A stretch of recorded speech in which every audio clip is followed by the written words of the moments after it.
Assalamualaikum sahabat semuanya. Semoga kita senantiasa diberi kesehatan dan kelancaran rizkinya. Amin ya Rabbal Alamin. Dikisahkan, di zaman Bani Israel ada seorang lelaki ahli maksiat.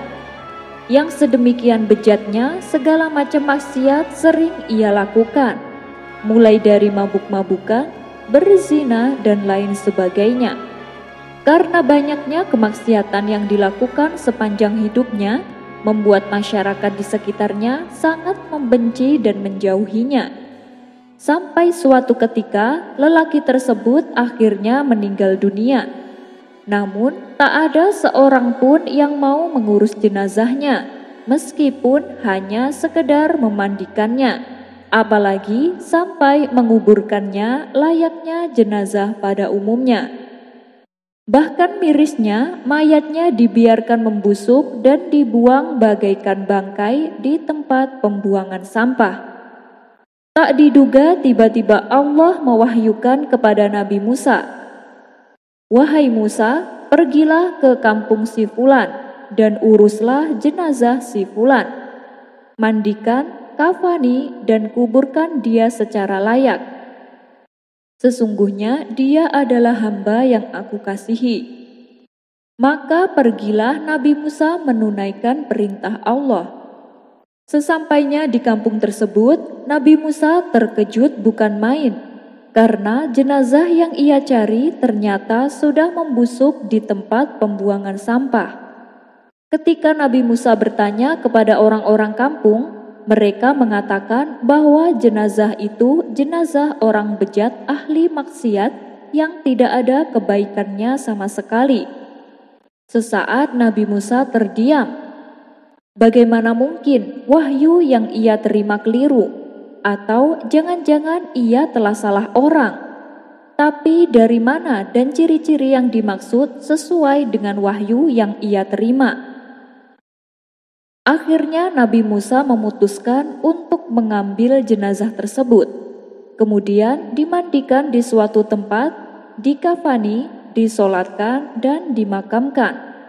Setelah proses pemakaman selesai, Nabi Musa masih penasaran kenapa orang yang ahli maksiat dan bejat bisa menjadi kekasih Allah.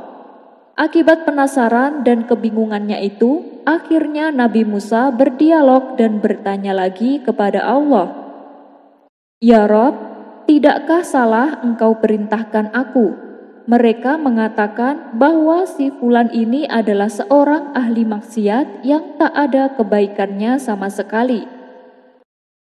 Kemudian Allah berfirman, "Wahai Musa, memang si Fulan seorang ahli maksiat yang zalim terhadap dirinya dan orang lain. Hampir tak ada satu kebaikan pun yang pernah ia perbuat semasa hidupnya. Namun wahai Musa, ketahuilah bahwa si Fulan ini pernah berbuat baik terhadap nama kekasihku Muhammad. Ternyata sewaktu lelaki itu masih hidup, ia pernah menemukan secarik kertas di atas tanah yang bertuliskan Barqolid. Barqolid sendiri adalah sebutan nama Nabi Muhammad yang tertulis di dalam kitab Taurat. Kemudian lelaki itu mengambilnya, menciumnya, membersihkannya, dan memberinya wewangian, lalu diletakkan di tempat yang lain. Atas perbuatannya inilah si lelaki bejat yang ahli maksiat diampuni segala dosanya dan masuk dalam golongan orang-orang yang dikasihi Allah. Dalam kisah tersebut, kita bisa mengambil hikmah bahwa umat Nabi Musa saja bisa diampuni segala dosanya hanya karena memuliakan nama Nabi Muhammad.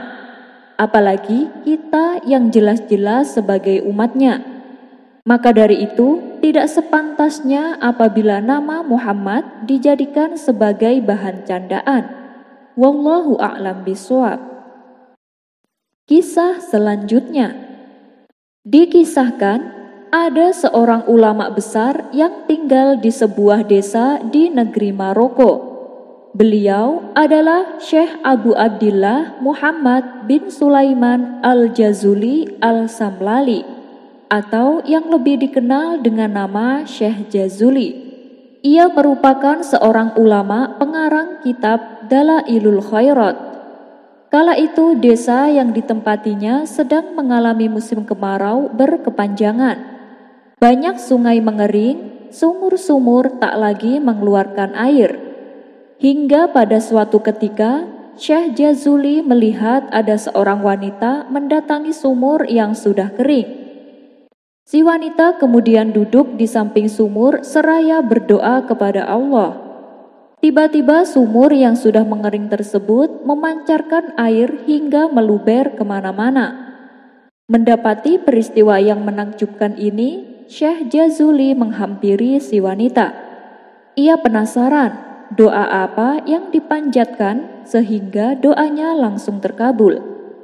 Ia pun kemudian bertanya kepada si wanita, "Doa apa yang kau panjatkan?" Wanita itu menjawab, "Aku tidak memohon sesuatu pun kepada Allah, kecuali dengan bersolawat kepada Nabi Muhammad. Maka Allah melihatku dengan pandangan rahmat dan mengabulkan doaku." Atas terkabulnya doa si wanita, sehingga sumur itu memancarkan air, dan desa tersebut selamat dari kekeringan.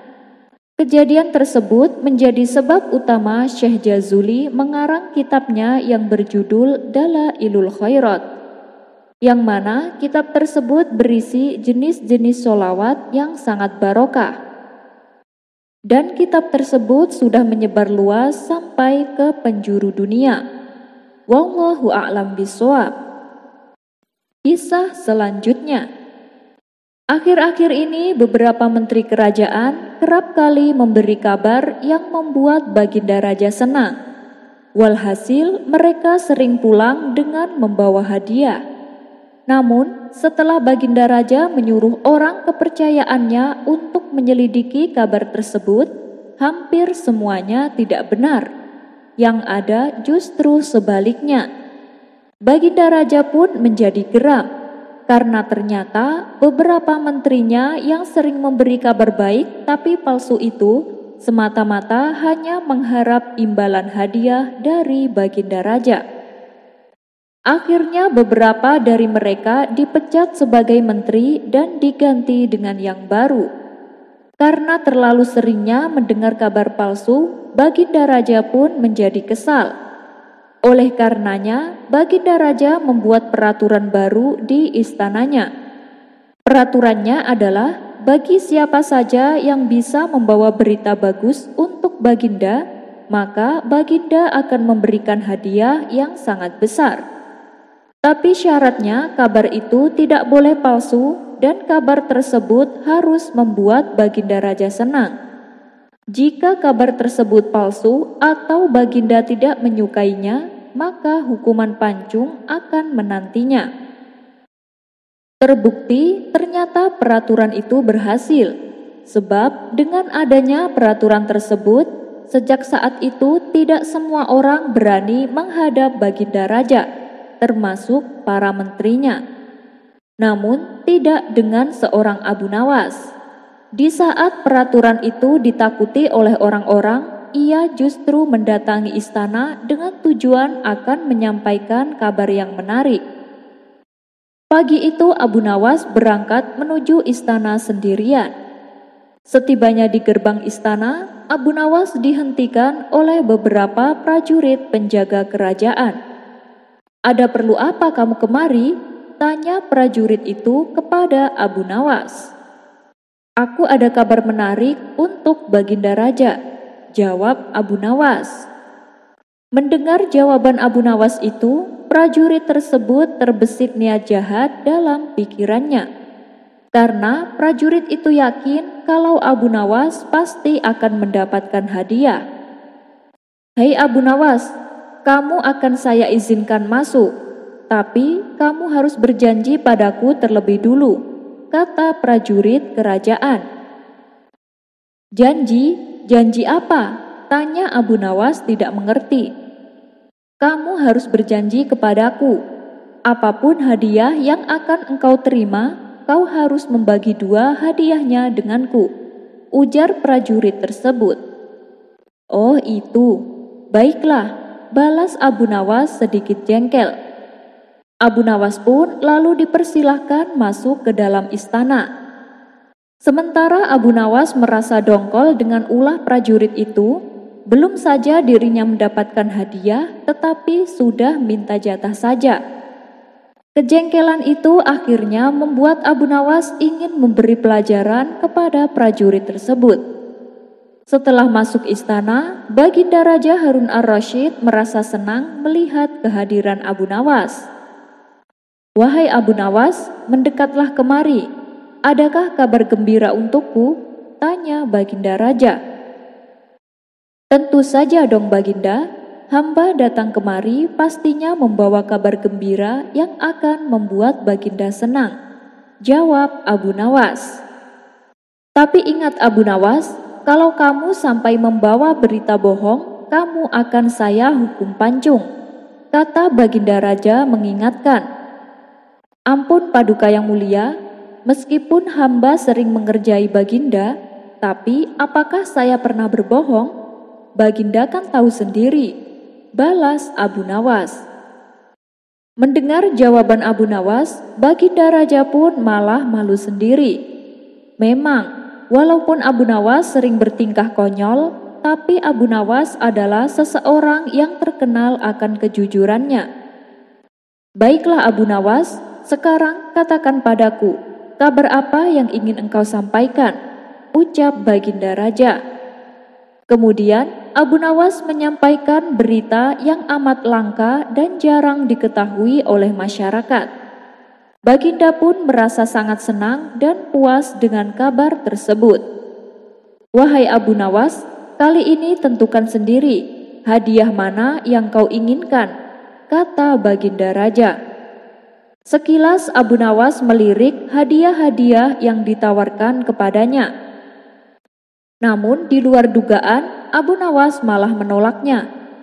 Ampun Paduka yang mulia, tapi hamba tidak menginginkan hadiah-hadiah tersebut, ujar Abu Nawas. Loh, memangnya kenapa? Apakah kurang banyak? Tanya Baginda Raja. Bukan Baginda, tapi hamba menginginkan hadiah yang lain, jawab Abu Nawas. Oh begitu, katakan hadiah apa yang kau inginkan? Tanya Baginda Raja kembali.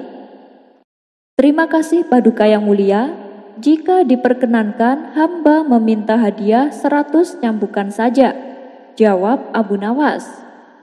Baginda Raja pun langsung tertawa mendengar permintaan Abu Nawas. Kamu ini ada-ada saja Abu Nawas, itu sih bukan hadiah, tapi hukuman.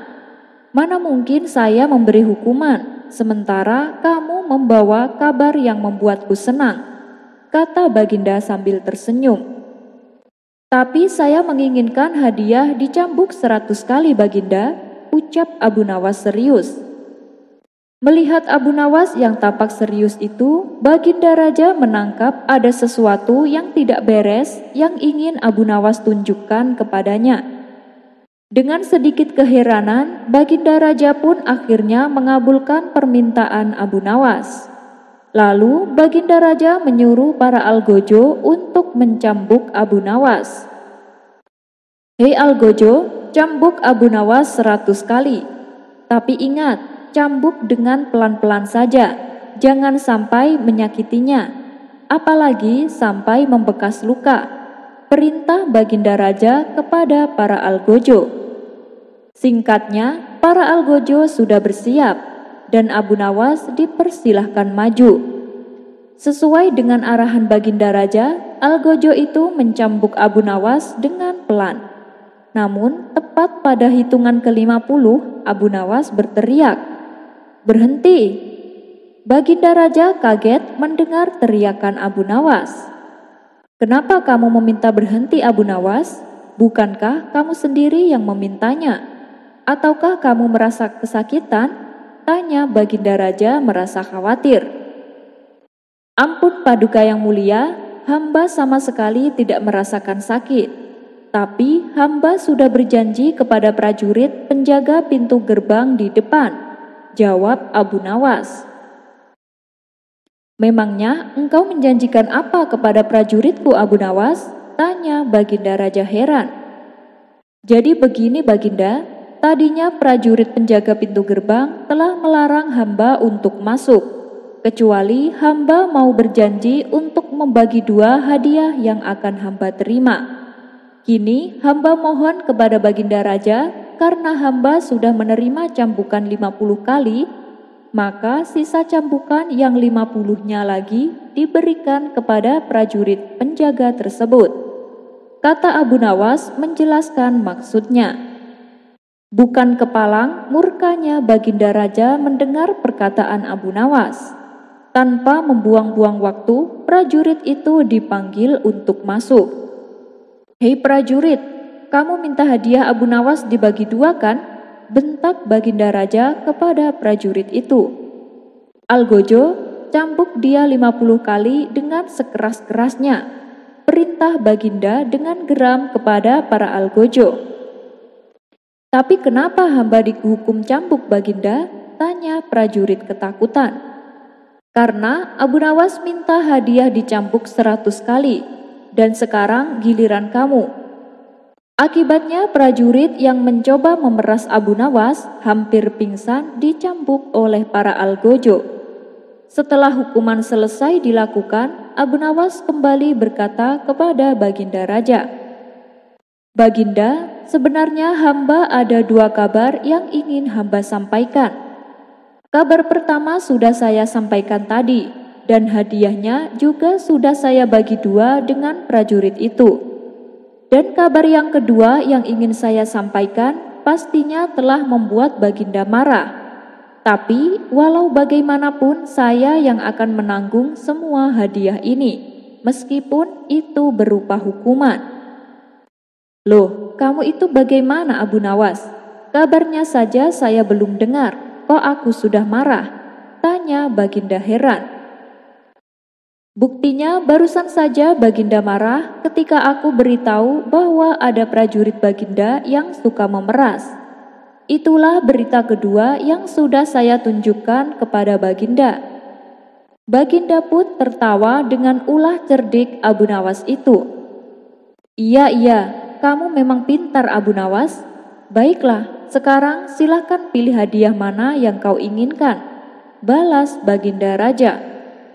Abu Nawas pun akhirnya pulang membawa hadiah, sekaligus memberi pelajaran kepada prajurit yang berani kurang ajar kepadanya.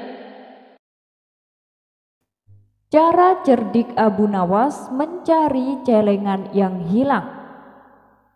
Sepertinya tak ada hari di mana Abu Jahil duduk dengan tenang tanpa membuat masalah.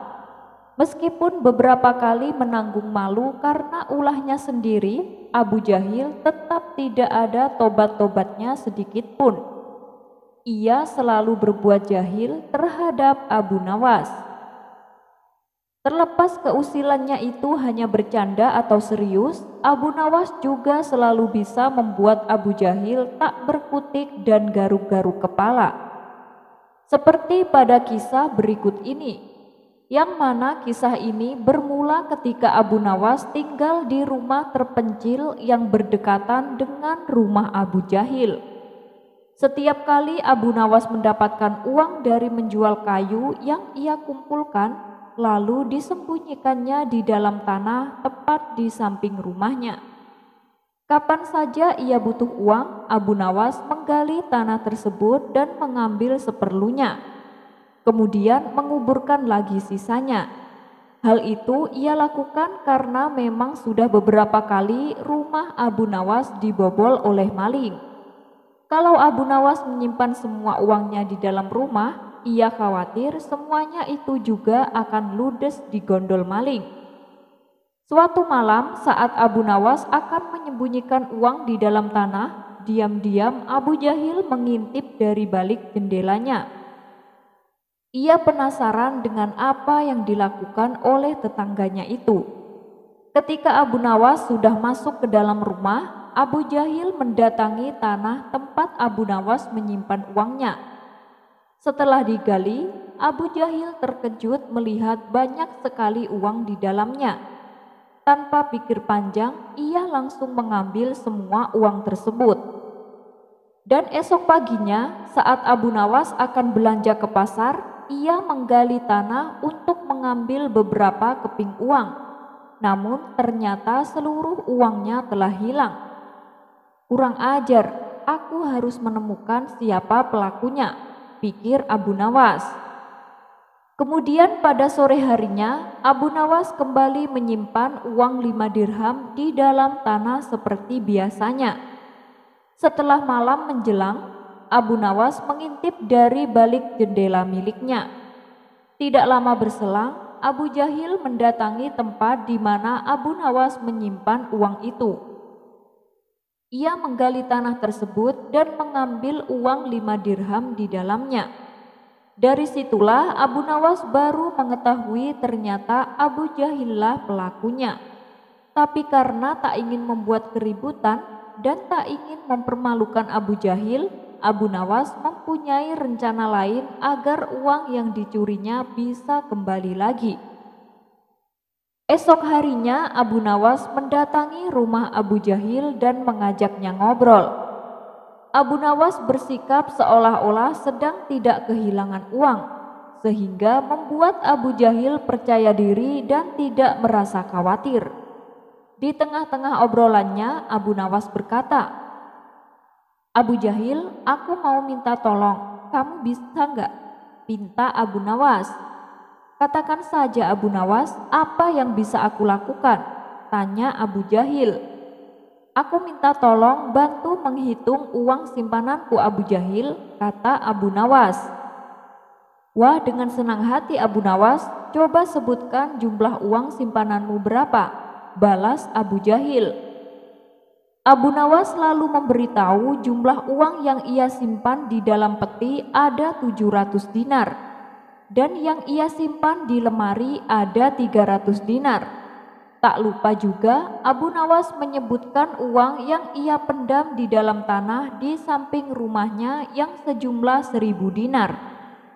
Setelah itu Abu Jahil mulai menghitungnya, dan jumlah total uang simpanan Abu Nawas adalah 2000 dinar. "Sekarang aku minta saranmu Abu Jahil," ucap Abu Nawas.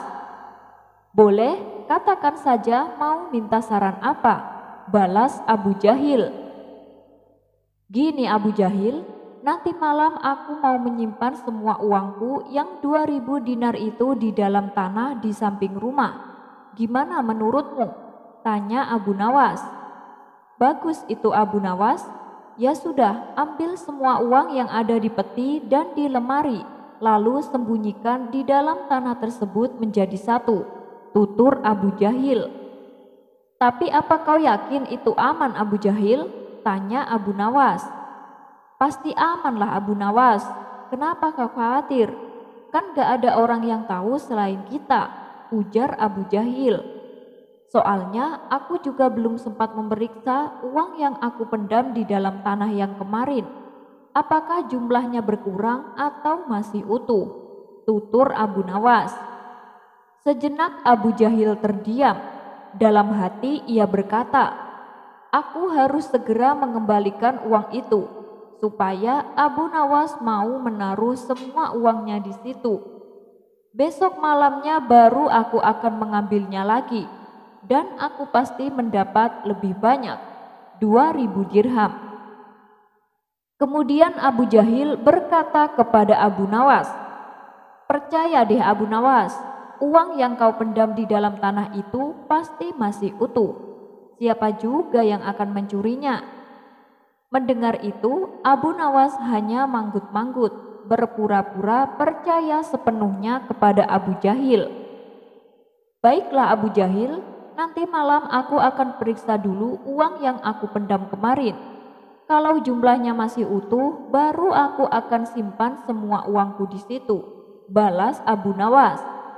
"Makasih ya Abu Jahil atas sarannya. Aku pamit dulu mau pergi ke pasar," kata Abu Nawas. Selepas Abu Nawas pergi ke pasar, Abu Jahil langsung menaruh kembali uang curiannya di dalam tanah tempat Abu Nawas menyimpan. Ketika malam tiba, Abu Nawas menggali tanah dan mendapati uang yang dicuri telah kembali. Abu Jahil yang sedari tadi mengamati Abu Nawas merasa bahagia, karena ia yakin sebentar lagi akan mendapatkan uang yang sangat banyak. Besok malamnya, Abu Jahil langsung menggali tanah tempat penyimpanan uang Abu Nawas. Namun ternyata ia tak mendapati uang sepeser pun. Akhirnya Abu Jahil menyadari bahwa Abu Nawas telah memperdayai dirinya dan telah mendapatkan uangnya kembali. Cara Abu Nawas membuat dua istri menjadi bahagia.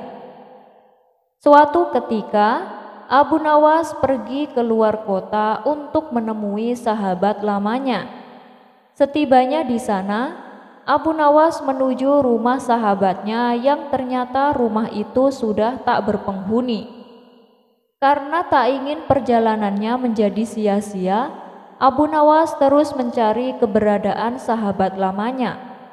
Ia pun bertanya kepada orang sekitar yang kebetulan melintas. "Maaf kawan, apakah kau tahu kemana pindahnya orang yang menghuni rumah ini? Dia itu sahabatku dan aku ingin menemuinya," tanya Abu Nawas. "Wah, sekarang dia sudah pindah. Dia sudah menjadi saudagar kaya. Tak mungkinlah mau menempati rumah yang kecil dan kumuh itu," jawabnya. Lalu orang tersebut menunjukkan alamat baru sahabatnya. Maka pergilah Abu Nawas menuju alamat yang ditunjukkan. Sesampainya di sana, betapa terkejutnya Abu Nawas. Sahabat lamanya kini menempati rumah yang megah dan indah. Abu Nawas kemudian mengetuk pintu dan mengucapkan salam. Saat sahabatnya membukakan pintu, ia langsung kegirangan melihat kedatangan Abu Nawas. "Silahkan masuk Abu Nawas, silahkan. Anggaplah rumah sendiri." "Wah, kamu hebat ya sekarang, sudah menjadi saudagar kaya. Rumahmu juga besar dan megah," puji Abu Nawas. "Ya, alhamdulillah Abu Nawas, ini semua berkat doa dan kerja kerasku," balas sahabatnya. Setelah ngobrol panjang lebar, sahabatnya lalu mengeluh tentang keadaan yang sedang dialaminya. "Saya bingung Abu Nawas dengan sikap kedua istriku," tutur sahabatnya. "Apa? Kamu punya dua istri? Luar biasa. Begini nih kelakuan laki-laki kalau sudah kaya. Pasti istrinya lebih dari satu," ledek Abu Nawas. "Memangnya kamu kenapa bingung? Kamu kan punya harta banyak. Yang penting masing-masing diberikan haknya secara adil. Pasti semua akan beres," kata Abu Nawas melanjutkan. "Kalau masalah itu sih mudah Abu Nawas, tapi aku dipusingkan dengan sikap kedua istriku. Mereka berdua itu menuntut perhatian yang lebih. Setiap kali mereka berdua berkumpul, mereka selalu saja bertanya kepadaku manakah di antara mereka yang paling aku cintai. Kalau aku jawab keduanya sama-sama aku cintai, mereka tak mungkin percaya. Tapi aku juga tak mungkin menyebut salah satu dari keduanya. Yang ada nanti mereka berdua malah jadi bertengkar, dan menurutku tidak adil," kata sahabatnya mengadu. Abu Nawas lalu mengatakan bahwa keadilan memang tidak sama dengan perlakuan yang sama. Sekalipun misalnya memberikan barang yang sama persis. Sahabatnya itu kemudian mendesak Abu Nawas. "Bagaimana caranya Abu Nawas agar kedua istriku tidak lagi bertanya kepadaku mana dari keduanya yang lebih aku cintai?" Kemudian Abu Nawas memberi saran agar kedua istrinya sama-sama diberi batu berwarna biru secara terpisah. Bilang kepada kedua istrimu supaya merahasiakannya. Sekarang temuilah mereka di kamarnya masing-masing. Perintah Abu Nawas. Sahabatnya itu segera menuruti perintah Abu Nawas. Satu persatu ia memasuki kamar istrinya dan memberikan batu berwarna biru. Wahai istriku, tolong ya jaga rahasia ini dan simpan rapat-rapat batu ini. Jangan sampai ada yang tahu. Pesan sahabatnya kepada istri pertama dan istri kedua secara terpisah. Setelah selesai menjalankan perintah tersebut, sahabatnya lalu kembali menemui Abu Nawas. Saranmu sudah aku lakukan, Abu Nawas. Kemudian apa lagi yang harus aku kerjakan? Tanya sahabatnya. Begini, sekarang aku akan berpura-pura bertanya kepadamu, dan kamu jawab dengan suara yang lantang agar kedua istrimu mendengarnya, ucap Abu Nawas. Lalu Abu Nawas bertanya dengan suara yang cukup keras, "Wahai sahabatku, kedua istrimu itu sangat cantik. Lalu mana istri yang paling kamu cintai?" Sahabatnya itu lalu menjawab dengan suara yang tak kalah lantang, "Istri yang paling aku cintai dari keduanya, ya yang aku beri batu berwarna." Dari dalam kamarnya masing-masing, kedua istri sahabatnya merasa dirinya yang paling dicintai oleh suaminya. Dan sejak saat itu, mereka tak pernah lagi bertanya siapa dari mereka yang paling dicintai oleh suaminya. Debat dengan tukang cukur. Dikisahkan, ada seorang tukang cukur rambut yang terkenal dengan keahliannya yang luar biasa. Konon katanya, apabila cukur rambut di tempat itu, yang tadinya berwajah jelek seketika akan menjadi tampan. Kabar ini pun membuat masyarakat Baghdad menjadi gempar. Ada yang percaya, ada pula yang tidak.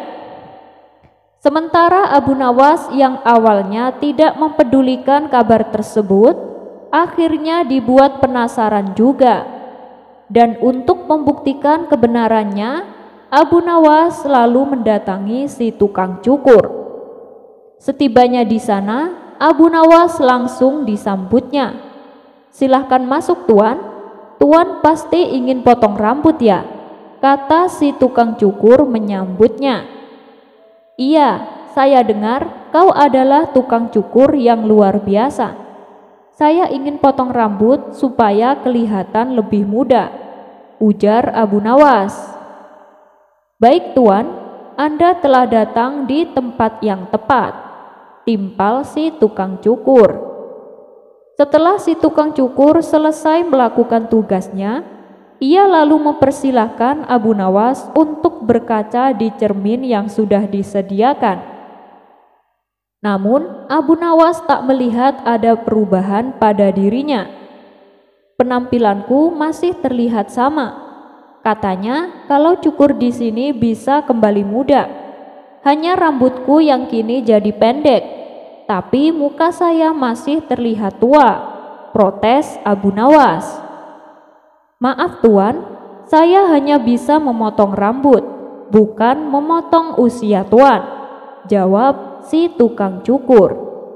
"Iya, tapi kan setidaknya biar kelihatan tampan," balas Abu Nawas. "Coba Tuan bayangkan saat usia Tuan masih muda.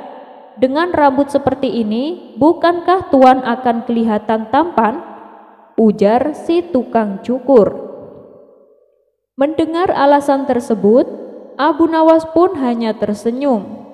"Benar juga apa yang kau katakan," ucap Abu Nawas yang kemudian pergi meninggalkan si tukang cukur. Keledai paling tampan. Suatu hari, Baginda Raja mengundang Abu Nawas untuk datang ke istananya. Ia ingin kembali menguji kecerdasan Abu Nawas dengan memberinya tugas yang cukup sulit. "Wahai Abu Nawas, aku ada tantangan untukmu. Kalau kau bisa mengerjakannya, aku akan memberimu hadiah. Tapi jika gagal, kau akan dihukum, tutur Baginda Raja. Siap Paduka yang mulia, apa tantangannya? Sahut Abu Nawas.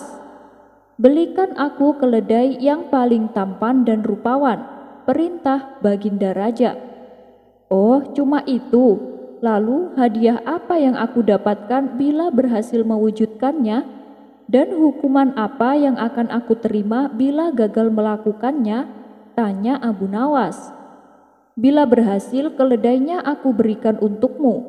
Tapi bila gagal, kau harus memandikan kuda-kuda istana selama 1 bulan.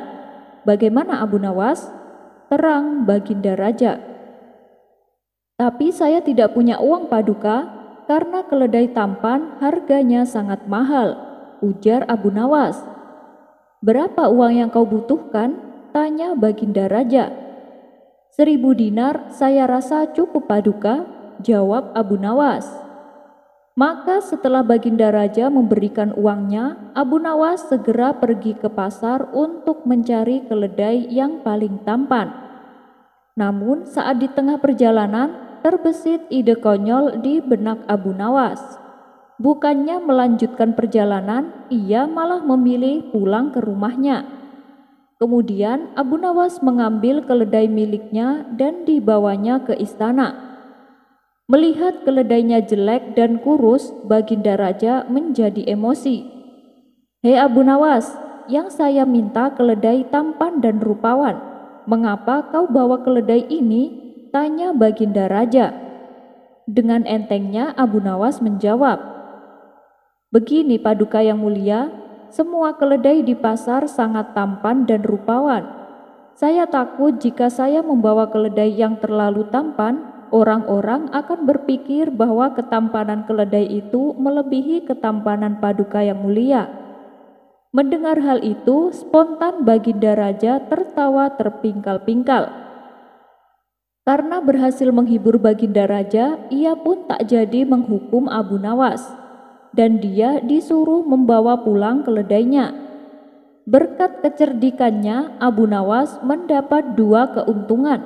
Ia bisa membawa kembali keledainya dan memperoleh uang 1000 dinar yang sedianya akan digunakan untuk membeli keledai. Beberapa hari kemudian, terdengar kabar bahwa Baginda Raja akan mengadakan pesta besar-besaran.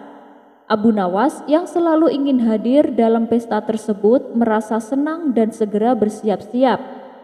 Namun ada masalah, Abu Nawas tidak memiliki pakaian yang pantas untuk menghadiri pesta yang diadakan di istana. Inginnya sih membeli pakaian yang baru, tapi dia tidak memiliki uang. Dalam keputusasaannya, muncul sebuah ide kreatif pada diri Abu Nawas.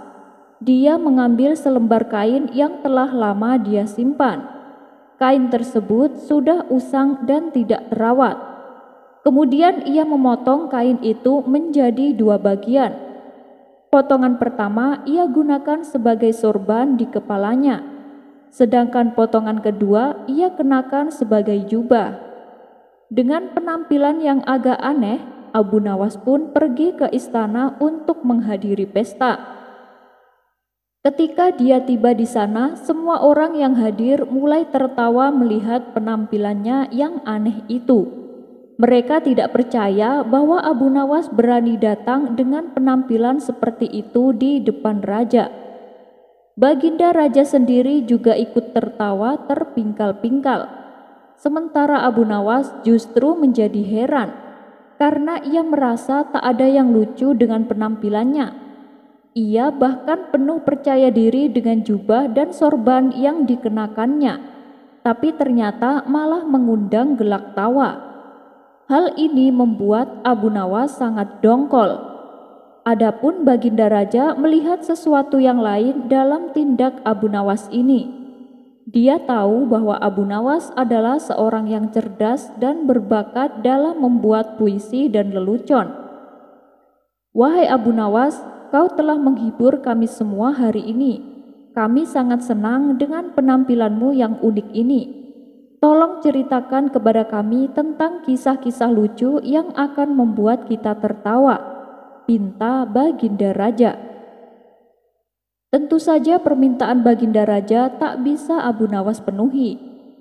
Bagaimana mungkin dalam keadaan dongkol Abu Nawas akan menceritakan kisah-kisah lucu?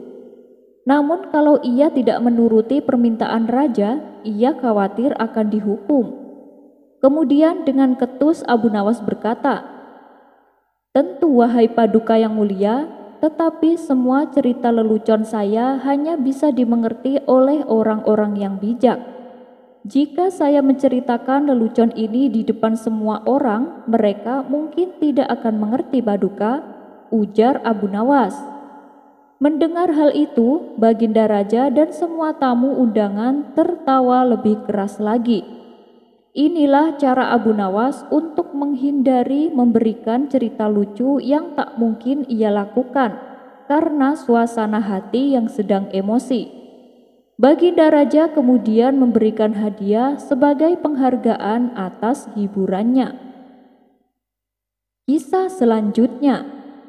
Suatu ketika Abu Nawas bepergian keluar kota. Ia berjalan melewati tandusnya padang pasir. Di tengah jalan Abu Nawas menemukan beberapa kerangka manusia yang sedang tergeletak di tanah. Belum hilang rasa kagetnya, tiba-tiba muncul orang tak dikenal menghadangnya. Rupanya dia adalah orang gila yang terkenal kejam. Dengan membawa golok di tangannya, orang gila itu menghampiri Abu Nawas. "Siapa kamu?" tanya orang gila tersebut. "Saya hamba Allah," jawab Abu Nawas. "Saya juga hamba Allah. Yang saya maksud, nama kamu siapa?"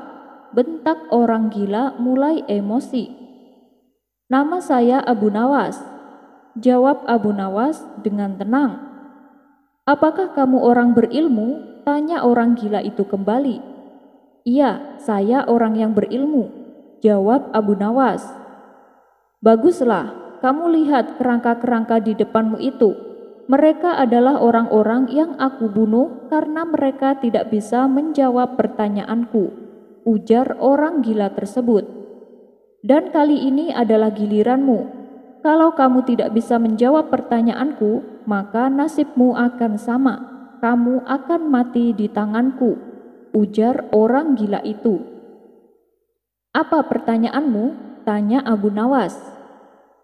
"Begini, ketika awal bulan berbentuk kecil yang kita sebut bulan sabit, dan ketika pertengahan bulan menjadi besar yang kita sebut bulan purnama.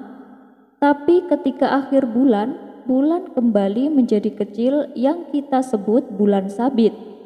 Pertanyaanku adalah, kenapa di awal bulan dan di akhir bulan bentuknya kecil?" tanya si orang gila. "Kamu sangat bodoh. Di awal bulan masih kecil karena saat itu Tuhan sedang membuat bulan agar menjadi besar. Setelah bulan menjadi besar di pertengahan bulan, lalu Tuhan memotong-motong bulan purnama menjadi kepingan-kepingan kecil. Kepingan-kepingan tersebut lalu Tuhan jadikan bintang yang bertebaran di langit. Oleh sebab itulah kenapa di awal bulan dan di akhir bulan bentuknya jadi kecil," kata Abu Nawas menjelaskan. Mendengar jawaban Abu Nawas, orang gila itu langsung merebut tangan Abu Nawas dan menciumnya. "Luar biasa, ternyata jawaban Anda sesuai dengan apa yang kupikirkan." Abu Nawas pun lalu dipersilahkan untuk melanjutkan perjalanannya. Abu Nawas dan maling berkedok pengemis. Mempunyai kebun mangga yang sedang berbuah memang sesuatu yang sangat menyenangkan. Apalagi sebentar lagi sudah bisa dipanen. Itulah kebun mangga Abu Nawas yang sedari kecil tanamannya dirawat dengan sepenuh hati. Tapi ada saja hal aneh yang dialami Abu Nawas. Kebun mangga yang sebentar lagi panen itu berkali-kali diambil oleh maling. Bahkan sempat-sempatnya maling itu makan buah mangga di kebunnya. Hal itu terbukti dari banyaknya kulit dan biji mangga yang berserakan di bawah pohon. Usut punya usut, ternyata yang mencuri di kebun mangga Abu Nawas adalah seorang pengemis yang bernama Abu Sarmun. Kebanyakan warga memanggilnya Sarmis, Sarmun si pengemis. Awalnya Abu Nawas membiarkannya lebih karena kasihan, karena memang kehidupan Sarmis ini jauh dari kata cukup. Ia hanya mengandalkan pemberian dari orang lain. Tapi lama-kelamaan ternyata hal ini menjadi kebiasaan. Tentu saja hal ini membuat Abu Nawas geram. Hingga akhirnya Abu Nawas memutuskan hendak memberinya pelajaran. Ketika Sarmis tengah mengambil buah-buahan di kebun, Abu Nawas langsung menangkapnya. "Buah-buahan kebun ini punya keluargamu apa? Aku susah payah merawatnya, kamu malah enak-enakan mengambilnya," bentak Abu Nawas. Tapi dengan entengnya Sarmis membalas, "Loh, kamu gak tahu, aku ini kan hamba yang dicintai Allah. Bukankah Allah mencintai fakir miskin? Dan kebun ini sejatinya adalah milik Allah kan? Begitu juga buah-buahan yang ada di dalamnya. Jadi aku hanya memakan yang merupakan milik Allah, karena aku ini kan hamba Allah yang dicintainya." Mendengar hal itu, Abu Nawas pun hanya terdiam, karena pada dasarnya apa yang dikatakan Sarmis memang benar adanya. Ia pun lalu melepaskan Sarmis. Rupanya alasan tersebut selalu diucapkan manakala tertangkap basah mengambil buah di kebun Abu Nawas. Dan lagi-lagi Abu Nawas kembali melepaskannya. "Kalau begini terus caranya, panen kebunku bisa rugi," batin Abu Nawas. Setelah berpikir cukup lama, akhirnya Abu Nawas menemukan sebuah ide yang cemerlang. Pada keesokan harinya, Abu Nawas membuat tongkat kayu dan dibawa ke kebun miliknya. Setibanya di sana, selang tidak berapa lama datanglah Sarmis untuk mengambil buah mangga. Meskipun dia melihat ada Abu Nawas di situ, ia tak mempedulikannya sama sekali. Dengan santainya, Sarmis mengambil buah-buahan dan memakannya. Kesempatan ini langsung digunakan Abu Nawas untuk menjalankan rencananya. "Woi, lagi ngapain kamu?" tanya Abu Nawas. "Kamu gak lihat? Hamba Allah ini sedang memakan buah mangga milik Allah. Apakah ada yang salah?" kata Sarmis balik bertanya. "Oh enggak, gak ada yang salah kok," balas Abu Nawas. Akan tetapi tiba-tiba Abu Nawas memukulnya dengan tongkat kayu yang sudah ia siapkan dari rumah. Sontak Sarmis menjerit kesakitan. "Celakalah kamu, berani-beraninya menyakiti hamba Allah," umpat Sarmis.